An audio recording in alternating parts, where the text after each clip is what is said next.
Hello. Hello. Hi.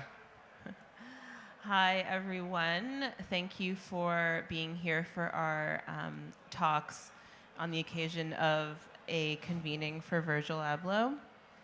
Um, my name is Ebony L. Haynes. I'll be moderating this conversation with that will be very casual, but hopefully informative for anyone here who's not familiar with my two famous guests. We have Mr. McGurr and Mr. Martins here, also known as Futura and Kunle, or Lenny and Kunle, depending on your relations. This is exciting for me as a moderator because I'm going to make this about myself for 1 second, and as a fan, if anybody, I'm sure there are people in this room who have had interest and followed graffiti at some point, or if you haven't, there's always time. I moved to New York 12 years ago, and two very important things happened. The first, I spotted Futura 2000 at a coffee shop in Williamsburg and snapped a selfie pretending I was taking a photo of something else and he was in the background. And I sent it to all of my homies in Toronto. I was like, holy fuck, Futura 2000 is in this coffee shop in Brooklyn. That happened. The second thing I did was went to where I had heard or known of some ear snot tags. I have photos of them. I took them in 2011. Because ear snot for me was one of the reasons I would go to New York for Rock the Bells and look for IRAC and ear snot tags. And then I ended up meeting Kunle, and I was like, I can't believe I'm talking to ear snot. So I just want to say for certain people, oh, look, I have a crew tag. It's disheveled here. So for me, it's interesting to come now 10 years later where this seems normal for someone to ask me to moderate a conversation with both of these people. So thank you. I'm honored to be moderating a talk with you both. I don't want to spend too much time with background for people to get a sense of who you both are if they haven't heard of you before. I'm sure everyone here has heard of you, which is why they're here. What I would be interested to start with, if it's okay, is each of your, I guess, relationships, not just personal, but in your practices with Virgil and how you've met and collaborated on a couple of things. And Futura, do you want to start? Or whoever wants to start. Oh, dude, no. Okay, fine. Hi, my name is Kunle Martins. Thank you all for showing up, by the way. I realize there's a couple other things to do today, so I appreciate you showing up and being here. I'm always surprised that anyone ever puts on clothes and gets outside of their apartment. There's endless content on YouTube, so appreciate it. Thank you for showing up to something in person. I know how difficult it is. Am I audible to all? Okay, sweet. Yeah, okay, so it's kind of embarrassing. I am pretty sure I was a real dick to him the first time I met him because he was just a really nice, happy black dude. And I was working at A-Life at the time, and everyone just was a barrier between me and 7 p.m., which is when I got off work. And it was just people would come in to want to hang out and and I was just no, shut it down, go away. But he was really nice. Him and Salehi and there were a few people who would just come around and just be happy and nice. And I was why are you so happy? And it was because they were, they saw something that I couldn't see that I was kind of jaded at that point. But I couldn't get rid of him, which was good. That was my thing, was to try to be a dick, and then, if you can survive that, then cool. But if not, and he was around. He was really good. He was really cool and nice. And I didn't really see him for a while. There were a lot of people that came around A-Life in those early days, and then they kind of went and did their thing and were gone. And next time you saw them, it was in the New York Times or something. Yeah, I mean, at first, how do I put this? I don't know. There's so much to tell, and I don't know. I don't have a concise way of doing it, and I don't want to tie up everybody's time, but it just like is so. Virgil was like so good and nice about being, about relaying what he saw, right? Like telling his story of what, and his story is of what he saw and his experience with, for me, things that I created and people that I knew, and that's all. I realized like that's all that like art is really, is like sharing your experience with other people, sharing your community with other people, and he was like really good at doing that in a way that was like unapologetic and just like super friendly, not pretentious at all, and it kind of scared me, but I was so happy to see him like doing well at a certain point. And yeah, and then we just, I'm sorry, go ahead. Please ask a question. And then I'll just go on and on. you did a couple of things together. Yeah, we did a couple of things together.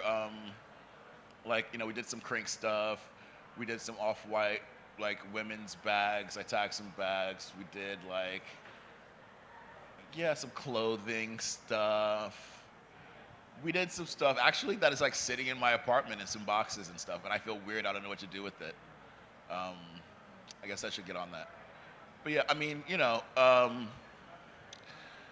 it's really good. I just want to say it's really good to have like these like really good relationships. I've been around for a while, and a lot of people that like inspired me, who were there from the beginning, aren't around anymore. And the people that are still around, it's just really great to have a community of people that are awesome and inspire you a lot and like just show you what is possible. Because I don't know what's possible. I'm really dumb, right? I'm like Mr. Magoo, no vision. And when I see people doing things that are awesome, I'm like, yes, you can do that.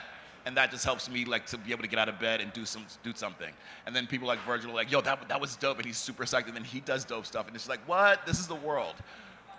That's it. That's so fitting. We were just, the talk right before this one, for anyone who wasn't in the room, we all spent some time talking about how Virgil made us feel seen, and I guess seen in things that we weren't even confident about yet for ourselves. Lenny, you've done some things with Virgil as well. Can you talk about, maybe just briefly share your encounters with V, maybe how it started and where it went? Yeah. I echo, of course, what Kunle said. Thanks, everyone, for being here with us. Thank you, Ebony. Thank you for having us here. My story with Verge begins, I want to say almost a decade ago, when I think I first saw him. That might have been even after he was running around checking all the shops in New York. But I had known about Verge. His people spoke highly of his graphics and imagination, which I think is a big thing for me. I'm, again, inspired by people's ideas and energy. But Verge, we had Verge, I asked Virgil if he would work on a t-shirt for me. I was doing a little tour, global tour, if you will, and, he was kind enough to do that. And that was before Off-White, obviously before LV. And it just seemed like once we started talking, he was very respectful of me, which, I can appreciate as an older person. Just to say that I could tell his presence in our community and our culture was, not like he was being groomed, but you could see he was a rising star. And I was just excited that someone of the new generation was acknowledging me and wanting also to bring me into the story, to keep, it's sort of like old traditional stuff that gets passed on to the next generation. And Virgil was a bridge for me. He's quarter century younger than me, would have been, was. And so it's wonderful, I think, for someone in my, position in the story to be supported by this young individual who is, like, amazing. So I was grateful to work with Verge on many levels. He worked with Dondi White, rest in peace, a very famous graffiti writer from New York. One of Off-White's first collections, or first couple of seasons, was done with Dondi stuff, and I just thought that was wonderful because here's someone who's no longer with us, and you're shouting him out and educating people as to who he was. He was just always so kind, and one thing I was thinking about is I met so many people, a lot of which, is people are going to do what they do and be greedy and selfish and all that kind of stuff. But he was just such a sweet person, right? And I equate sweetness and kindness not with this kind of greedy side of our culture. And despite all of the numerics and responsibility Virgil had, it never seemed to be a money thing. It was just everything kind of came from dude's heart. And I've tried to be that kind of person as well. So I just recognize in him, obviously a year on, we're at a great loss, but I think over the next decade, people will understand how much he accomplished and what a void there is right now. And let's just see, who's inspired by all that. Yeah, really quickly. Coming where we came from, New York City graffiti, not a friendly place, especially the further you go back in time, which explains my attitude in the beginning when I first met him. And it would have been probably like the mid-2000s, like 2005 or 8 or something, I guess. I'm not really sure. But yeah, there was another point I had, and it's gone, so I'll leave it at that. But yeah, just it was really weird to be around people who were so like pure and nice. Generally, when people are like actually nice people and they become successful, that will go away eventually. They don't have time for being nice. And he always had time. He always got back on text. It was insane. I have friends that I'm still waiting to hear back from like the summer, and like he was just like on it, and I love that. Being seen is like, sometimes it's like I want to be a stand-up guy, like I guess A$AP Rocky said. I want to be a stand-up guy, but sometimes I just want to stand out. But like being seen takes care of that. Oh yes, I'm being seen right now. That's what's up. Thank you for coming. It's true. It's such a small gesture that can go so far, just being seen.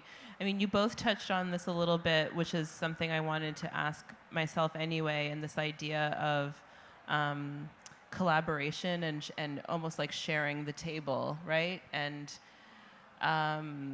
sort of to what you just said, Kunle, it's not everybody, depending on what opportunities are afforded to them, that will extend that chair or that olive branch or a seat at the table.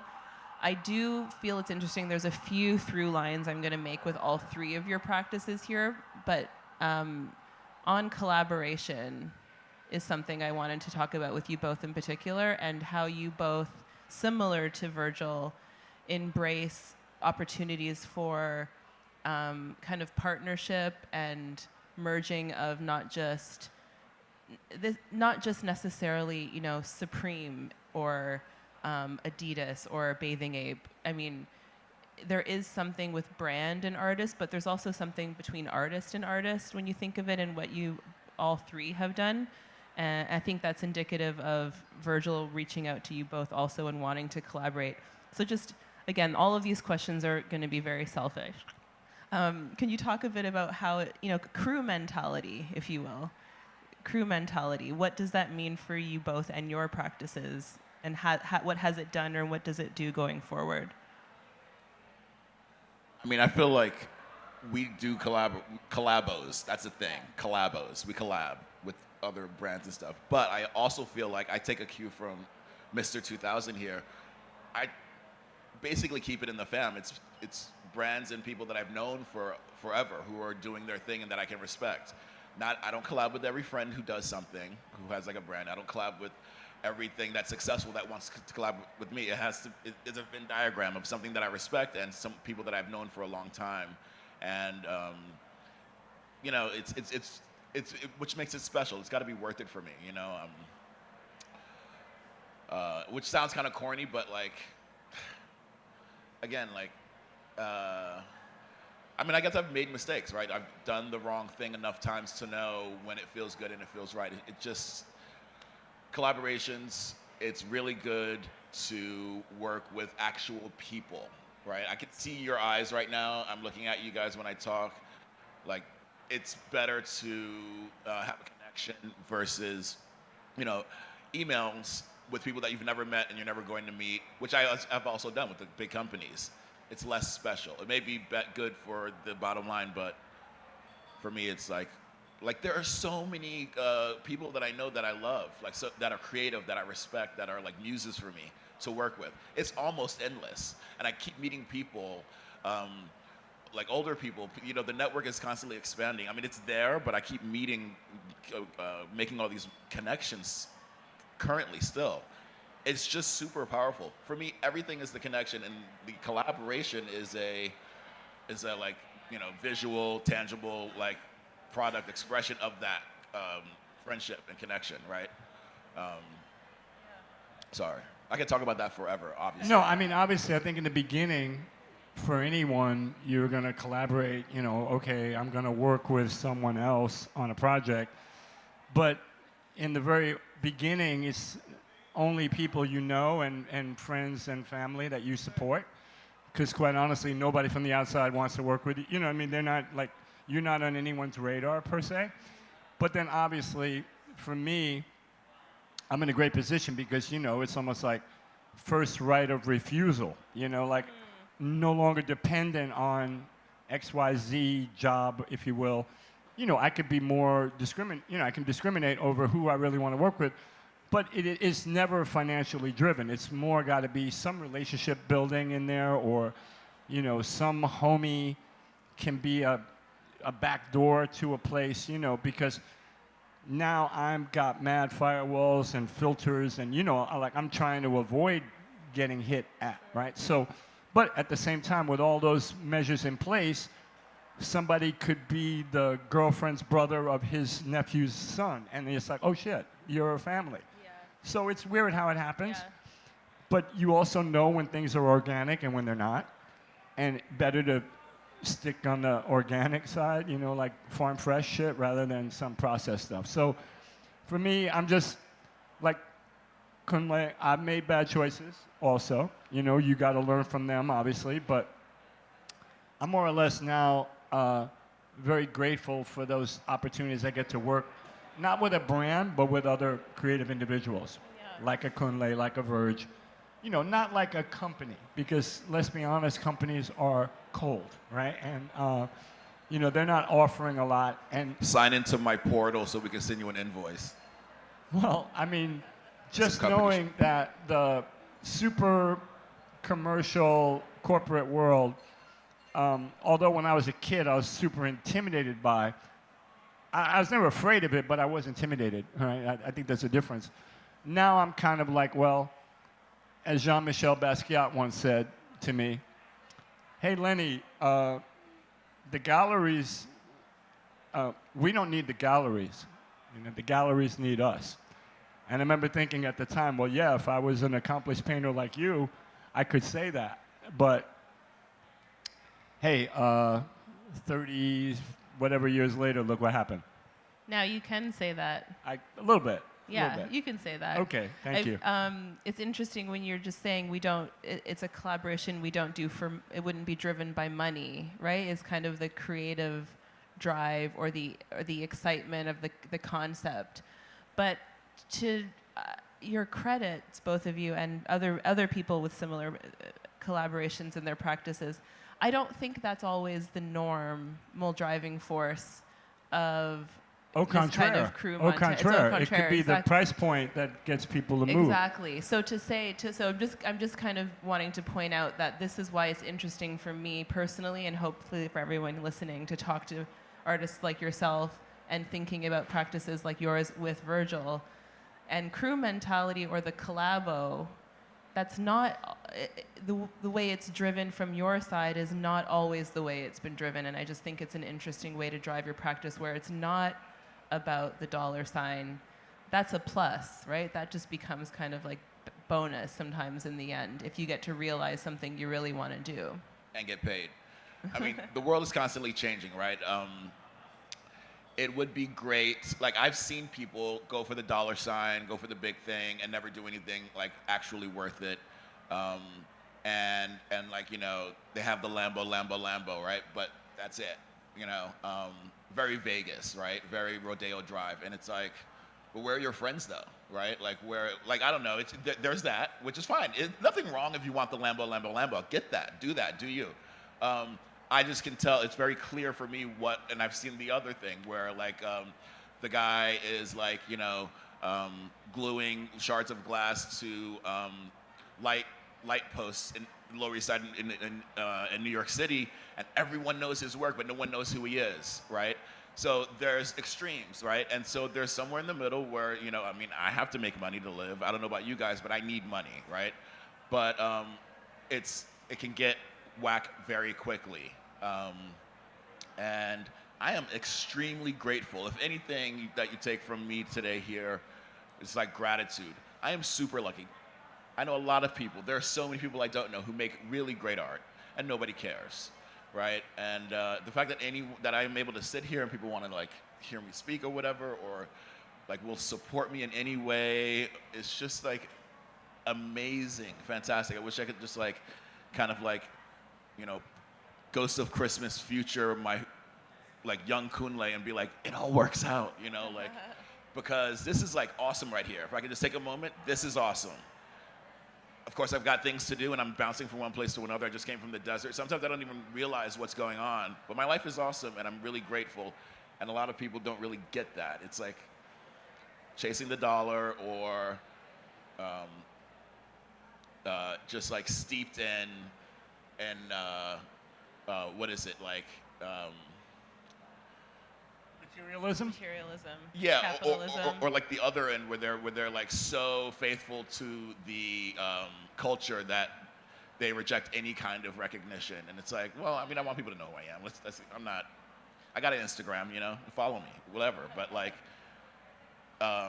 it's not really about that, you know. So. Well, I mean, you know, yes, I think that, like I was saying about, you know, I mean, for me personally, Ebony, here's not. It's weird, and I've lived my life, you know. Hey, like I'm just as grateful as Kunle. I mean, I was around before he was, and I was grateful then, because I know that this pursuit of identity, you know, my search for identity. Like I was trying to, you know, like some only child kid, a kind of whatever bastard child growing up in the city. I really was conscious of like, man, I exist.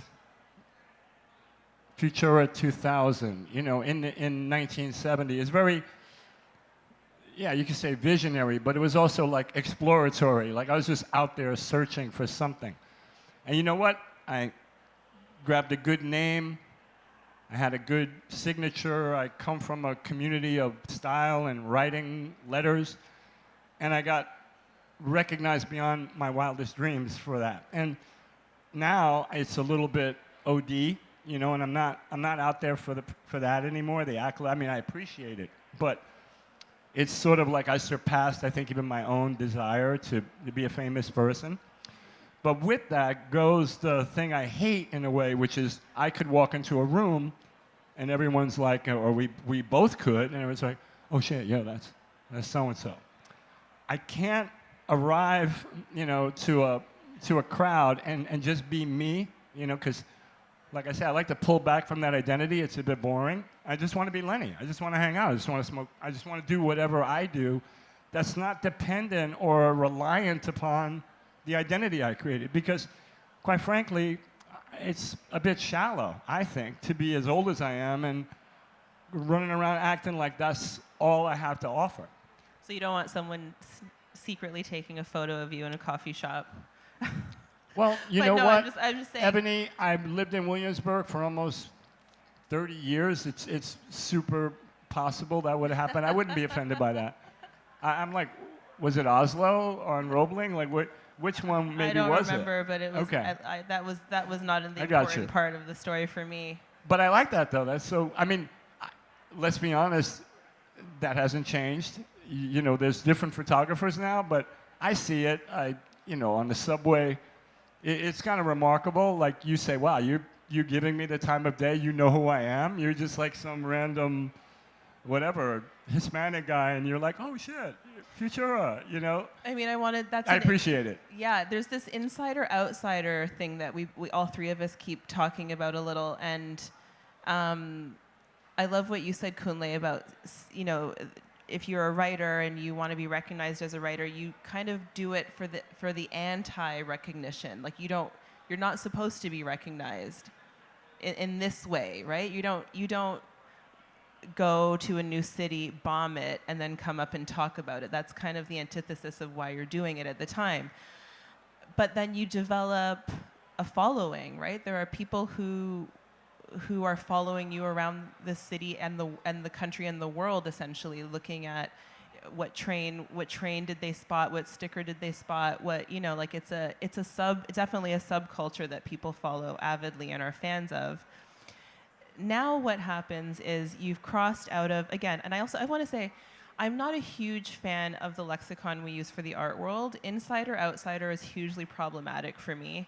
That could be a whole other panel for me as a curator. Insider, outsider comes with very, very weighted ideas from people who somehow got to shape the game of what is official and not official. It's That's like a Virgil juxtaposition. It is exactly like that, yes. So you both have also had kind of this insider experience with graffiti where y'all were it, and then you're sort of, it crosses over and now you're like the outsider inside the art world. Or you've blurred the line between what is, I'm using a lot of air quotes here because again, these categories are really problematic for me, but what is like street culture or urban, or what people deem being part of one conversation and then bringing it into a gallery. I mean, Lenny, you were in gallery shows in the 80s, you know? It's not like it's taken you decades to blur the lines. But we were being critiqued then, you know, the sellout term was being thrown at us because somehow, like you're saying about the purism or the purist of the world, and like, what are you supposed to do? Like, you're maturing through life and you're evolving as a creative individual, and you're offered opportunity. Should you not take that? And oh, by the way, for example, I would have an infant baby. You know, what am I supposed to do? Yeah. And now I also say that, you know, that argument needs to be looked at because, yeah, people are selling out. Let's be honest. That happens all the time. It's a question of, I don't know, integrity and, you know, humility. I don't know how you do it. You know, there's a way to try to be successful without being, you know, some greedy, ambitious asshole, right? I mean, you can be tasteful. Thank you for showing me the way. Like, thanks to me seeing other people do it. This is exactly what I was talking about. You, Espo, Todd James, I'm going to leave people out, but like lots of graffiti writers who had a fine art practice that weren't whack and corny. And I was like, yeah, that. Like, because for a while I was like, I don't want to have to like just like put graffiti on, like that's horrible. I'd rather just, graffiti is because I want to be bad, and I would rather just keep that over here, and then I have a fine art practice that's over here, and never the two shall meet. But that's what I think is interesting, and what Virgil, when you were like, Virgil saw something, probably with both of you. I mean, Virgil's practice was very similar. I mean, I don't think it was about either of you personally as someone looking from the outside and working in the art world.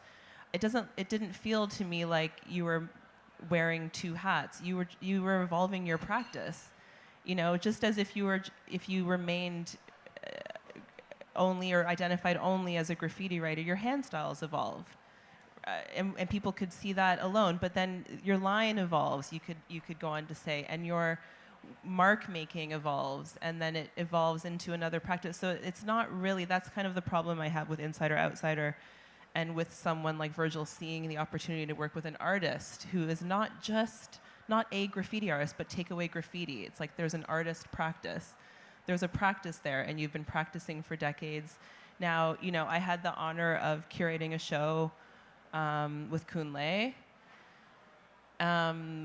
that's an example of someone being excited about an artist's practice. I had never seen what ended up being the works in our show, which were very fine portraits.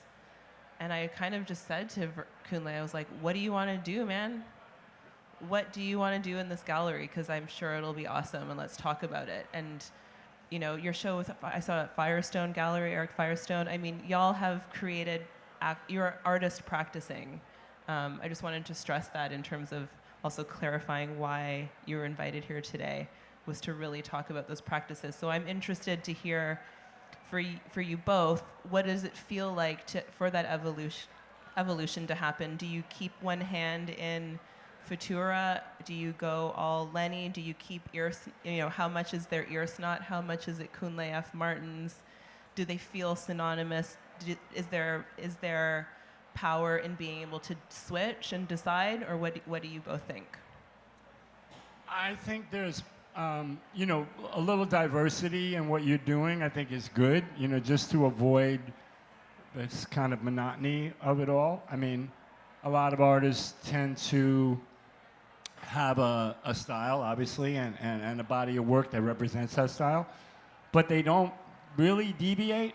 I think one of the things I learned over the years is like, when your work becomes popularized, that's the work that, is marketable. But as an individual making that work, maybe you want to move on from it. I mean, that's a struggle we all have as creatives, and you may find like, yeah, you want to try something different, but nobody's feeling it, right? So along the way, for me, I've had a few roller coaster moments of that where I don't want to just get locked into one-dimensional type of individual. Oh, all you do is this. So I try to do different things, but I like working with my hands. But then I like working with my hands on a computer. And those two disciplines are quite different. And it's easy for me to be a graphic kind of mercenary with like Adobe products, but then pick up spray paint and marker and go to canvas or other classic artist materials or non-classic artist materials. I think we broke the mold now over the last quarter century on what's really possible as far as, our artist mediums are sold in art stores today, whereas previously they were stolen from hardware. Like the evolution of art supplies in the street art genre is vast, with individuals from our culture being entrepreneurs within that industry anyway, whether it's crank or spray paint manufacturing from Europe, all ex-graffiti community driven back to the community. I mean, it's a smart play from a business point of view. I mean, if I thought about it, wow, it'd be kind of cool to have done that. I mean, no one in America really did that, like went into spray paint manufacturing. That would have been interesting. I mean, KR was bad at it for a while before he got good. Yeah, that's right. That's true. That's true. But, I mean, back to your question, Ebony, I think for me it's more about, you were saying not having hats, but I like having the hats, because when I got my Yankee hat on, I'm a Yankee. You know what I mean? Like when you're on that team, you're on that team. And you want to win for the team. Yeah, for me, I now that I think about it, there's a through line to like when I was like a little kid in school. I liked having different kinds of friends, like weirdo friends, nerd friends, athletic friends, like all the different kinds, right? If you're good at what you do, I'm down with you. Same with like, skateboarding, right? Like there's different, if there's different kinds of skateboarding, right? And different kinds of skateboarders, and like, what it did, it made me more well-rounded, right? I could kind of like stick with people who are like me and particularly athletic or like to like ollie high or like jump down things, but there's other kinds that like are equally as beautiful, and I like to see beauty in all the different kinds. And so the same way with like my friends in Iraq crew, right? It's like everybody's like basically different. Like no one's exactly the same, which is what we all were craving. Enough of people who are exactly like me and who like the exact same things. I don't know what you're into. Tell me about that. Like, you're so passionate about that, I want to learn it from you. And yeah, so for a while it was like,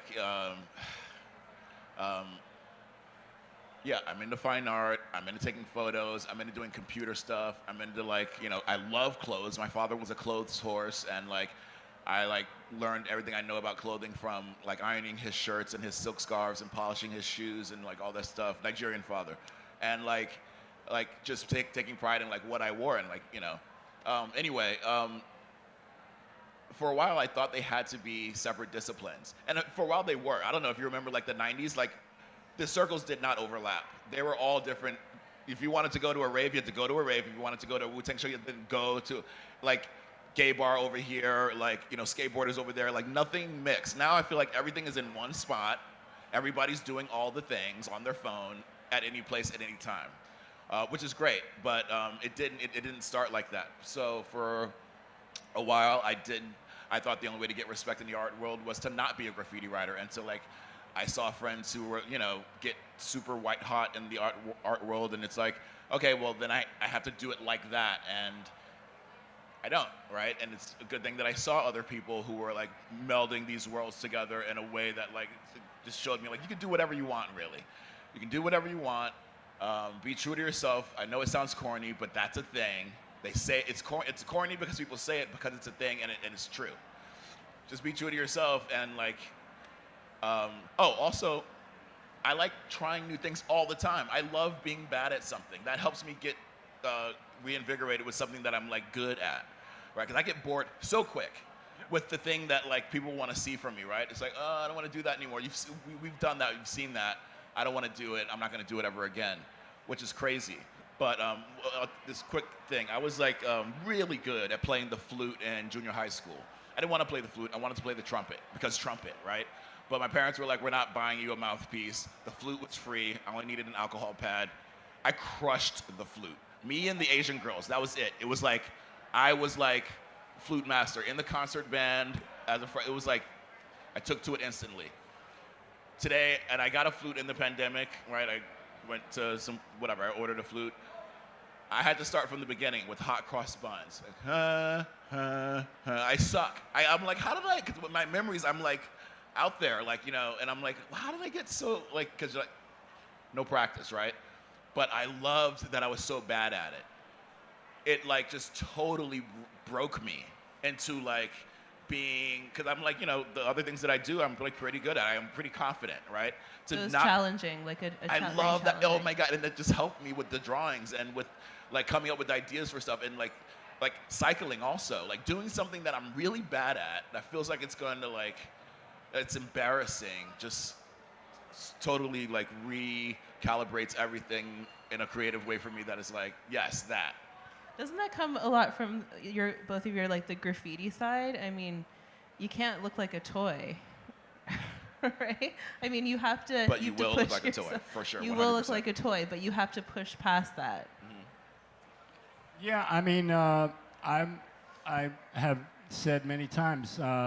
In my very beginning, when I created the Futura tag, I was a toy. I mean, I was an unknown element, and there were many artists, writers before me who had been on the street for a few years and were very famous, the Takis and Snakes of the world. But yeah, I mean, I knew I was evolving, I mean, that's the whole point, right? It's like you're determined to, once again, I was pretty motivated to get up. I think getting up, we're talking about collaborations. And I think for me, sometimes working with a brand, it's a chance to absorb some of their community, obviously, and if anything, I'm always looking for someone to discover me, you know what I'm saying? Like, recently we've done some things, and I noticed in some of the analytics that a lot of people coming my way were people that didn't know about me. And that's kind of cool, right? That, like, I don't know what floor of my building people arrived on. Like, I don't know what you know me for. But there's always tomorrow, like, not like follow me, but I mean, there's always time to discover me, And I'm constantly working on being a better artist, I guess. I have a pretty high, my quality, my QC is kind of high, so my worst critic as far as my own performance, which I think has been helpful. It's your practice means it's ever evolving, right? Y'all are both just constantly Did you in get practice. nice on the flute again, though, after a little?